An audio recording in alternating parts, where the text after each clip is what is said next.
بسم اللہ الرحمن الرحیم۔ تمام دیکھنے اور سننے والوں کو السلام علیکم۔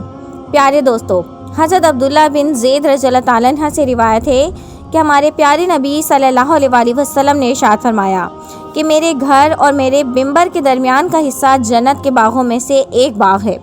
ریاض الجنہ جنت کے باغوں میں سے ایک باغ ہے۔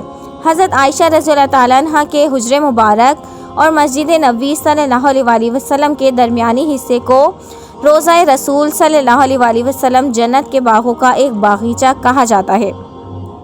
پیارے دوستو، ریاض الجنہ کو جنت کا ٹکڑا اس لیے کہتے ہیں کہ رسول اللہ صلی اللہ علیہ وسلم کا ارشاد پاک ہے، میرے ممبر اور میرے گھر کے درمیان والی جگہ ریاض الجنہ جنت کے باغوں میں سے ایک باغ ہے۔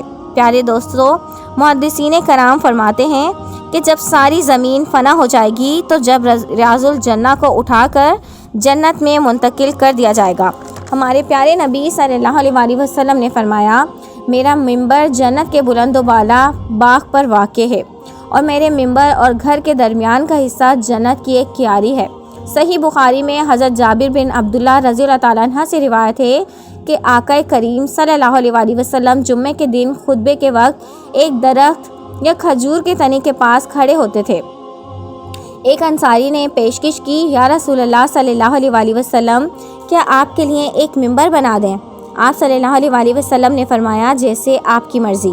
جمعے کا دن آیا تو آپ صلی اللہ علیہ وسلم ممبر پر تشریف فرما ہوئے تو وہ بچے کی طرح چیخ چیخ کر آپ صلی اللہ علیہ وسلم کے فراق میں رونے لگا، قریب تھا کہ پھٹ جائے۔ آپ صلی اللہ علیہ وسلم ممبر سے اترے اور اپنا رحمت والا دست مبارک پھیرا اور اسے سینے سے لگایا، آغوش رحمت کیا تو وہ سسکیاں لیتے ہوئے اس طرح چپ ہو گیا جیسے روتے ہوئے بچے کو ماں چپ کرواتی ہے۔ پیارے دوستو، موجودہ ممبر کی بائیں جانب ایک محراب ہے۔ یہ بہت ہی خاص جگہ ہے، یہ وہ عظیم جگہ ہے جہاں آپ صلی اللہ علیہ وسلم نماز پڑھا کرتے تھے۔ اس محراب کے اوپر اور درمیان میں لکھا ہے، ھذا یا رسول اللہ، یعنی یہ رسول اللہ صلی اللہ علیہ وسلم کی محراب ہے، اور محراب کے بائیں جانب لکھا ہے، یہ رسول اللہ صلی اللہ علیہ وسلم کی جا نماز ہے۔ روایات میں آتا ہے کہ یہاں پر رسول اللہ صلی اللہ علیہ وسلم نماز پڑھا کرتے تھے۔ ویسے تو مسجد نبوی کا چپا چپا عاشقوں کے لیے نہایت محترم ہے، لیکن روضہ رسول اور ریاض الجنہ کی شان بہت بلند ہے۔ روضہ رسول اور ریاض الجنہ سے ممبر تک 22 میٹر طویل اور 15 میٹر چوڑا ہے، جہاں آپ نماز پڑھتے تھے۔ پھر آپ کے دنیا سے پردہ فرمانے کے بعد سیدنا صدیق اکبر رضی اللہ تعالیٰ عنہ نے امامت فرمائی، لیکن آپ صلی اللہ علیہ وسلم کی جگہ سے تھوڑا پیچھے ہو کر نماز پڑھا کرتے تھے کہ جس جگہ رحمت عالم صلی اللہ علیہ وسلم کے قدم مبارک ہوتے تھے اس جگہ صدیق اکبر صلی اللہ علیہ وسلم کا وہاں سر مبارک پڑتا تھا۔ اللہ اکبر، کیا کمال ادب تھا!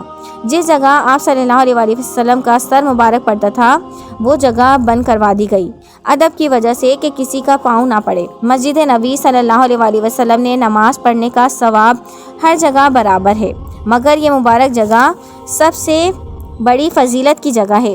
یہاں پر نماز کی عجیب کیفیت ہے، 2 رکعت کی بھی توفیق مل جائے تو اللہ تعالیٰ کا شکر ادا کرنا چاہیے۔ ریاض الجنہ میں 8 ستون ایسے ہیں جن کو باقی ستونوں سے امتیاز حاصل ہے۔ ان ستونوں کو سنگ مرمر اور سنہری میناکاری سے مسجد نبوی کے باقی ستونوں سے نمایاں کیا گیا ہے۔